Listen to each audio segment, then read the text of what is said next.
과거에 이게 등장했었을 때 지방을 태우는 약간 마법의 성분으로 불리고도 팔렸어요. 현재 학계 일부에서는 흡수조차 안 되는 거의 쓰레기로도 조롱받거든요. 팔다리는 마르고 배만 나오는 이제 보디빌더들이 있잖아요. 이 내장 지방 정체를 겪는 이유 중에 하나가 원인이라고도 사실 많은 사람들이 얘기하고 있어요.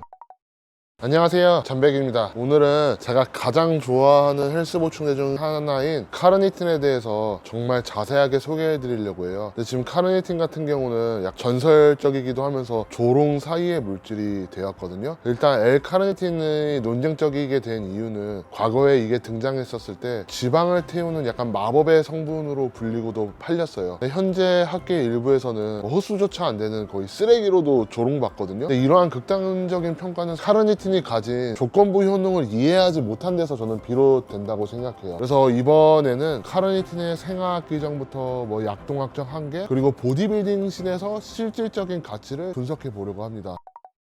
일단 첫 번째로 생화학적 기전에 대해서 알아봐야겠죠. 지방산은 그 자체로 이제 미토콘드리아 없이는 용광로에 뛰어 들어갈 수가 없어요. 특히 장세지방산은 미토콘드리아 내막이라는 거대한 장벽에 가로막혀 있기 때문에 카르니틴은 지방산과 결합해서 이제 지방아실 카르니틴을 형성해야지만 CPT1이라는 관문을 통과할 수 있는 거거든요. 제가 이걸 쉽게 얘기하자면 이런 반응이 그냥 에너지 대사의 출입국 관리소와 같다고 보시면 돼요. 그러니까 카르니틴은 지방이라는 승객을 미토콘드리아라는 목적지까지 실어 나르는 유일한 셔틀버스예요. 그래서 이런 기전 때문에 여러 연구에서도 실제로도 체지방 감소가 밝혀졌어요. 그래서 지금 국내에서도 식약처에서 굉장히 넓은 범위로 체지방 감소제에 대로 인정을 해주고 있거든요. 근데 여기에는 약간 셔틀과 엔진의 패러독스가 있어요. 그러니까 카르니틴 무용론자들이 주장하시는 분들의 핵심 근거는 항상성이에요. 일반적인 식단이나 활동량을 가진 일반인의 몸은 이미 최적화된 엔진을 가지고 있어요. 그러니까 미토콘드리아의 처리 능력이라고 보시면 돼요. 그리고 그에 맞는 충분한 셔틀을 가지고 있어요. 카르니틴 저장량이라고 보시면 돼요. 그러니까 엔진이 시간당 100의 연료를 태울 수 있다고 치면 이미 120대의 셔틀이 카르니틴이 대기 중인데 이걸 보충제를 1000, 2000으로 늘려도 엔진의 연소 속도는 바뀌지 않는다는 거예요. 그러니까 엔진은 그대로인데 셔틀만 늘린다고 연소량이 늘어나지 않는다는 이제 비판인 거거든요. 일반인 분들에게는 굉장히 유효한 팩트 그 자체의 말이거든요. 근데 운동하는 사람의 특수 환경에서는 조금 내용이 달라져요. 왜냐하면 운동하는 사람들은 의도적으로 엔진, 이 RPM을 한계치까지 끌어올린 상태거든요. 거기다가 성장 호르몬들 투여하기도 하고 아나볼릭 스테로이드, 인슐린, 그리고 또 여기에 우리가 강력한 교감신경제를 쓰잖아요. 이런 거를 사용하게 되고 고강도 훈련을 하게 되면 혈중에 유리지방산을 엄청나게 많이 쏟아내요. 그러니까 이때 엔진은 계속 풀가동 중인데 이 셔틀이 부족해지면 지방산이 미토콘드리아 안으로 들어가지도 못하고 혈중을 떠도는 이제 변목 현상이 발생하는 거예요. 이 지점에서 이제 카르니틴의 추가 공급이 정체된 대사에 결정적인 역할을 해줄 수도 있는 거거든요. 이제 약동학적인 장벽에 대해서 좀 알아봐야 돼요. 이제 카르니틴을 우리가 몸에 넣는 방법은 입으로 먹는 것과 주사로 꽂는 가지가 있어요. 그리고 여기서 가장 중요한 게 인슐린이거든요. 그러니까 경구제고 주사제고 중요한 게 아니라 사실은 인슐린이 가장 중요한 역할을 해요. 카르니틴 먹는 거에 대해서 부정적이신 분들은 대부분 먹어가지고는 다 흡수가 안 된다는 거예요. 그리고 실제로 이 생체 이용률이 낮아요. 주사제 같은 경우는 100% 생체 이용률 다 흡수된다고 치면 경구제 같은 경우는 흡수율이 5에서 20%밖에 안 나와요. 그러니까 장내 수송체에 OCTN2라는 용량이 작아서 금방 포화되거든요. 그래서 정맥주사 500mg이랑 경구로 동일한 효과를 내려면 최소한 한 4g은 먹어야 된다는 계산이 나와요. 근데 이제 실제로는 4g이 아니라 한 1, 2g만 먹어도 되는데 대부분은 1, 2g 먹어도 효과에 대해서 충분히 그 역할을 못한다는 걸 해소할 수 있는 하나의 연구가 발표돼요. 노팅엄 대학에서 한 2006년인가 2008년도에 연구를 했는데 카르니틴은 아무리 우리가 주사로 꽂든 아무리 많이 먹어서 혈중 농도가 높아진다고 한들 이게 근육에 축적되지가 않아요. 이게 근육에 축적돼야지 효과가 있는 건데 이게 축적되려면 고농도의 인슐린이 나트륨 칼륨 펌프를 자극할 때만 근육 내 카르니틴 농도가 상승하는 거예요. 이제 보디빌딩이나 헬스 하시는 분들이 원하는 이제 양리학적인 부분에 대해서도 또 따로 살펴봐야 되는데요. 화학적으로, 그러니까 케미컬을 많은 스포츠 종목에서 사용하지만 인체의 생리학을 한계치까지 이제 비틀어서 양리학적 스택과 이런 유기적 시너지를 보여주는 집단이 당연히 이제 보디빌더들이에요. 외부에서 성장 호르몬을 높이는 약물을 사용하거나 성장 호르몬을 투여하면 이 성장 호르몬 같은 경우는 호르몬 민감성 리피아제라는 이걸 이제 활성화해서 지방 세포에서 유리지방산을 혈류로 강렬하게 쏟아내게 해요. 그러니까 지방을 강제로 분해시켜 버리거든요. 여기서 사실 제일 큰 문제가 발생하는 거예요. 이 분해된 지방이 곧 연소를 의미하는 게 아니에요. 그러니까 카르니틴이 과잉 지방산을 미토콘드리아로 밀어넣어 GH의 효능을 완성시켜주는 거예요. 그리고 이 혈중에 유리지방산이 너무 많이 떠다니면요, 세포 내 인슐린 신호전달 체계를 방해해요. 즉 몸에 에너지가 너무 많다고 판단해서 세포가 문을 걸어 잠그고 이제 인슐린 저항성이 발생하는 거거든요. 그러니까 카르니틴은 결국 이제 성장 호르몬의 인슐린 민감성 저하를 방어한다고도 볼 수 있습니다. 팔다리는 마르고 배만 나오는 이제 보디빌더들이 있잖아요. 이제 그걸 복부팽만, 뭐 팔름보이즘이라고 하는데, 이 내장 지방 정체를 겪는 이유 중에 하나가 이 과도한 지질로 인한 만성 염증과 인슐린 신호 억제의 원인이라고도 사실 많은 사람들이 얘기하고 있어요. 또 카르니틴과 많이 스택하는 게 그러니까 발기부전제랑 카페인이에요. 카페인과 카르니틴의 시너지 연구는 국내에서도 알려져 있을 만큼 굉장히 익숙한 조합이고 시너지 효과가 있다고 밝혀졌어요. 근데 최근 보디빌딩 씬에서 일부는 여기에 좀 여러 생리학적 기전을 근거로 좀 두지만 현장의 경험에 좀 파생된 내용이라서 그냥 일부 코치들의 좀 언급되는 사례로만 일단 들으시면 좋을 것 같아요. 그러니까 카페인 같은 경우는 아데노신의 수용체를 차단하고 신호전달 분자인 그 사이클릭 AMP의 농도를 높여서 지방분해 효소인 호르몬 민감성 리페아제를 강력하게 자극하고, 그 결과 지방세포 속에 갇혀있는 중세지방산이 유리지방 형태로 혈류 속으로 쏟아져 나오는 거거든요. 이것이 바로 이제 지방대사의 첫 단추인 방출 단계예요. 하지만 이 지방이 방출되어도 혈류가 원활하지 않으면 그 자리에 정체되어 다시 지방으로 축적되는, 그러니까 재질화가 될 수가 있어요. 특히 이제 지방 조직은 일반적으로 혈류가 좋지 않은 거의 냉전지대이기 때문에 PD5 억제제 같은 경우는 이제 혈관 내 산화질소를 활성을 높여서 평활근을 이완시키고 미세혈관을 확장하기 때문에 지방산들이 정체되지 않고 연소 지점까지 빠르게 도달할 수 있도록 지방산의 이동 효율을 극대화하는 이 운반 단계예요. 그리고 이렇게 혈류를 타고 근육세포 앞까지 이제 도달하면 지방산들이 마지막으로 넘어야 할 단계가 미토콘드리아의 내막이거든요. 그러니까 혈류 개선으로 배달된 지방산들이 카르니틴이 낚아채 미토콘드리아 내부로 운반돼야 되는 거예요. 그 결과 뭐 이전 단계에서 방출되고 운반된 모든 에너지가 이제 ATP로 변환되며 소멸하는 연소 단계가 이제 여기서 완성되는 거거든요. 그리고 또 일부 쪽에서 주장하는 게 글리코겐 세이빙이에요. 근데 이거 같은 경우는 우리 좀 신기한 게 뭐냐면 식약처에서도 이 효과를 어떻게 보면 인정하고 있어요. 카르니틴이 축적돼서 로딩이 성공적으로 이루어지면 근육 내에 에너지 사용 우선순위에 유의미한 변화가 일어나요. 이를 이제 글리코겐 세이빙이라고 하는 거고, 보디빌딩 관점에서는 일부에서 이렇게 분석하고 있거든요. 그러니까 일반적으로 고강도 훈련 시에는 신체가 가장 빠른 에너지원인 이제 글리코겐, 그러니까 포도당을 먼저 사용하려고 해요. 하지만 이제 카르니틴 농도가 충분히 높아진 상태가 되면 미토콘드리아의 지방산 수용 능력이 이제 커지면서 중저강도는 물론이고 이제 고강도 훈련 중에 지방산화 비율이 높아지는 거예요. 이제 결과적으로 필요한 순간에만 글리코겐을 아끼는 환경이 조성되고 지방을 에너지로 쓰는 거거든요. 즉 대사 유연성이 확보된다는 거예요. 노팅엄 대학의 연구에 따르면 장기적인 카르니틴 로딩은 대조군 대비해서 근육 내 글리코겐 저장량을 약 30% 정도 증가시켰어요. 글리코겐은 자신의 무게보다 몇 배나 많은 수분을 함께 근육 세포 내로 끌어들이냐, 이게 굉장히 중요한 건데, 저장량이 30% 늘어난다는 것은 이제 시합 직전 로딩 단계나 수분 보유력이 그만큼 강력해진다는 것을 의미하는 것이기도 합니다. 그리고 글리코겐 사용량이 줄어들면 필연적으로 당 분해 과정의 부산물인 젖산의 생성도 감소하는 거예요. 이것도 연구 결과에서 약 한 40%의 젖산 감소가 근육 내 활성화를 늦춰준다고 밝혀졌는데, 보디빌딩 훈련으로 예를 들자면 세트 후반부에 좀 타는 듯한 통증 때문에 훈련 볼륨이 떨어지는 것을 지연시켜주는 거예요. 훈련 볼륨을 어떻게 보면 늘려줄 수 있다는 것이죠. 그리고 탄수화물 섭취를 극대로 제한하는 이제 시즌 막바지에는 소량의 글리코겐도 이제 몸에서 매우 소중해요. 이때 카르니틴은 얼마 남지 않은 글리코겐이 훈련 중 조기에 고갈되는 것을 막아주고 에너지 방어선 역할을 해준다고 보기도 하거든요. 덕분에 선수는 낮은 칼로리 상태에서도 강도를 유지하면서 훈련을 지속할 수 있는 양리학점 이제 2점을 얻게 되는 것입니다.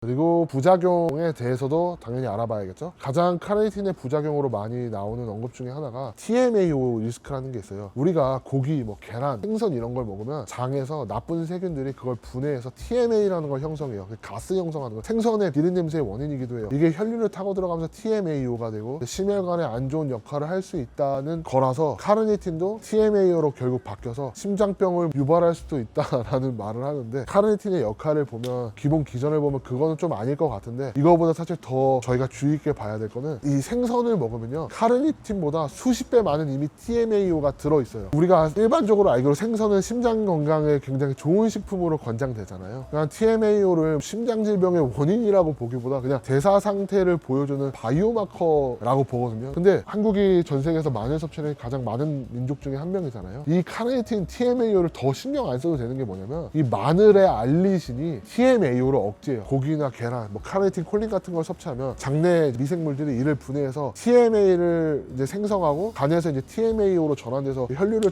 돌아다니는 건데, 장내 미생물에 대한 어떻게 보면 선택적 억제제예요. 그러니까 알리신은 강력한 향균 작용을 하잖아요. 그래서 카르니틴을 TMA로 변환시키는 특정 장내 세균들을 활동을 억제하거나 그 개체수를 줄여버려요. 그러니까 카르니틴이 몸에 아무리 들어와도 가공할 일꾼이 없으면 이제 중간 산물인 TMA가 이제 생기지 않는다는 것이거든요. 그리고 이제 실제로 클리브랜드 클리닉에서 진행된 연구에 따르면 이제 이거를 카르니틴과 함께 섭취했을 때 TMA 농도가 실제로 현저히 낮아지는 것도 확인되었어요. 여기서 더 흥미로운 게 뭐냐면, 마늘을 꾸준히 섭취한 사람들은요, 장내 미생물 환경 자체가 TMA를 덜 만드는 환경 자체로 바뀐다는 거예요. 그러니까 즉 일시적인 차단이 아니라 체질적인 방어막을 형성하는 셈이죠. 특히 내가 마늘을 많이 드시는 분들 같은 경우는 뭐 TMAO에 대해서 그렇게 무리하지 않아도 된다고 생각합니다. 역설적이게도 카르니틴은 갑상선 호르몬 수용체의 기능을 억제해요. 그러니까 이거는 주사와 좀 관련돼 있는데, 고용량으로 이제 주사는 신진대사를 오히려 둔화시킬 수 있는 위험이 있어요. 갑상선 수용체 억제는 혈중 카르니틴의 피크 농도에 약간 비대하는 경향이 있거든요. 그러니까 꽂으면 더 잘 빠지겠지라는 좀 아니란 생각이 오히려 저는 다이어트를 망칠 수도 있다고 생각해요. 그래서 이제 경구제로 대신 섭취하게 되면 혈중 농도가 완만하게 유지되기 때문에 갑상선 수용체 점유로 인한 대사 저하 리스크는 좀 낮아진다고 보시면 될 것 같습니다. 그리고 이게 T3, T4를 외부에서 투여하시는 분들이 있어요. 카르니틴이 이게 기량작용을 해서 T3, T4가 가지고 있는 심장 독성, 그러니까 두근거림과 빈맥을 완화해주는 안정장치의 역할도 하기 때문에, 저는 이런 부분에 포커스를 둔다면 경구제로 좀 혈중 농도를 너무 확 오르지 않게 조절해 주시는 것도 접근 방법 중에 하나라고 생각합니다. 이제 카르니틴의 확장성에 대해서는 제가 좀 간략하게만 얘기할게요. 지방연수와 에너지 대사라는 이런 카르니틴의 기본적인 기전적 효능 외에도 좀 다양한 연구가 진행되었거든요. 근데 여기서 제가 언급한 내용은 간략하게만 얘기하지만, 연구 데이터 자체가 지방대사 연구나 이런 거에 비해서 표본도 작고 특정 질환자를 대상으로 한다거나, 그리고 시험관 내 연구가 주를 이루고 있기 때문에 뭐 입증된 사실이라고 보기보다는 희망적인 가능성으로 해석하는 게 좀 합리적이실 것 같아요. 일단 카르니틴 같은 경우는 항염 및 관절에도 좀 도움이 된다고도 평가하는 연구들도 있고요. 그리고 당독소 차단과 혈관 탄력, 이건 생각보다 굉장히 좀 유심히 보시면 좋을 것 같은데, 자, 이거는 너무 내용이 길어질 것 같아서 댓글에 링크들 남겨둘게요. 그리고 모발 성장 같은 경우는 출산하시는 어머님들 사이에서 굉장히 인기 있는 고가의 영국 영양제가 있어요. 탈모 개선에 좋다고 알려진 영양제인데, 그 성분이 카르니틴이에요. 그 성분은 정말 사기적인 게 뭐냐면, 이 모발 성장과 관련된 학술적 연구 데이터는 바르는 거에 기반한 것입니다. 그래서 실제로 피부 과학회지에 발표된 거는 L-카르니틴, L-타르티레이트를 두피에 도포했을 때의 연구 결과라고 보시면 좋을 것 같습니다.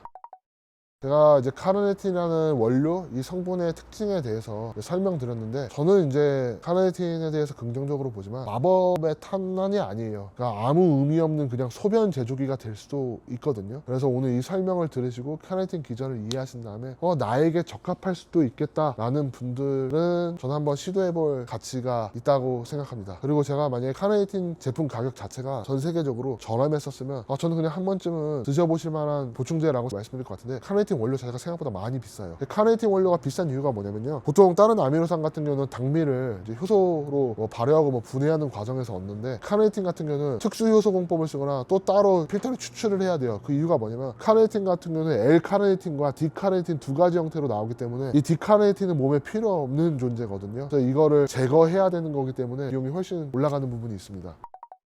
그리고 저희는 이미 카르니틴을 판매하고 있어요. 여기 보시면 식약처에서 이거는 카르니틴 자체가 기능성을 인정받았기 때문에 체중 감량, 그러니까 체지방 감소에 도움을 줄 수 있다고 표현할 수도 있고, 운동 지구력 개선에 도움이 된다고 표현할 수도 있어요. 그래서 그거의 목적에 맞게 식약처 기준에 맞게 이제 용량 세팅을 한 제품이 기존으로 판매하고 있고요. 제가 사실 다이어트제 같은 경우는 판매할 생각이 없었어요. 다이어트제 판매하면 저희같이 보디빌딩 본질 있고 정말 스포츠 보충제의 본질을 찾는 근본 브랜드들 같은 경우는 욕먹을 수 있다고 생각해요. 왜냐하면 다이어트제가 효과는 있다고 하더라도 너무 과대과장 광고가 많고 가격이 너무 막 비이상적으로 형성되어 있어서 그래도 제가 보충제에서 다이어트제는 하나 있었으면 좋겠는데 라고 하다가 결국 제가 선택한 거는 가장 무난한 그냥 카네이틴으로만 가자라고 해서 이거는 출시한 제품이고요. 그리고 이거는 오늘 지금 이 영상 공개와 함께 출시된 제품이에요. 제가 항상 누누이 말씀드리지만 우리나라 같은 경우는 기준이 굉장히 까다로워서 특정 성분과 특정 용량에서만 효과에 대해서 소구할 수 있어요. 그래서 제가 아까 전에 말씀드린 카네이틴은 원료와 성분에 대한 해석이라고만 봐주시면 좋을 것 같고요. 이 카네이틴 같은 경우는 한 포에 3000mg이 들어있다고 치면 이거 같은 경우는 500mg이 들어있어요. 그러니까 스틱 형태로 누구나 부담 없이 맛있게 언제든지 드실 수 있도록 만든 제품이거든요. 그리고 전부 다 칼로리도 0이고 당도 다 0으로 만들었어요. 부담 없이 드실 수 있도록. 그리고 또 어디에 초점을 맞췄냐면요. 아까 전에 인슐린의 역할에 대해서 들어보셨을 거예요. 카네이틴도 결국 근육 내에 들어가기 위해서는 근육 내 농도가 높아지려면 인슐린이 필요하다. 이미 근육량이 많거나 훈련을 고강도로 하시는 분들은 꼭 식후가 아니더라도 뭐 운동 전에 드셔도 효과가 있다고 생각해요. 왜냐하면 인슐린이 없더라도 기본적으로 카네이틴이 또 몸에서 대사되는 그 자체가 있기 때문인데요. 그렇지 않고 좀 더 효율적으로 카네이틴을 몸에 섭취하고 싶으신 분들은 식후에 나눠 드실 수 있게 제가 출시한 거예요. 카네이틴은 보통 2g 정도 먹거든요. 하루에. 식후에 한두 포씩 드시면 좋을 것 같습니다. 그리고 이 카네이틴 같은 경우는 30포 들어있고 한 포당 500mg이고 가격은 5,900원입니다. 그래서 부담 없이 드실 수 있도록 만들어 봤는데요. 저는 추천하는 성분인데 가격이 조금 아쉬워서 글리펌프처럼 3,900원에 판매하고 싶었는데 그래도 저희가 직접 공장에서 제조하기 때문에 가장 세계에서 합리적인 가격이라고 자부합니다.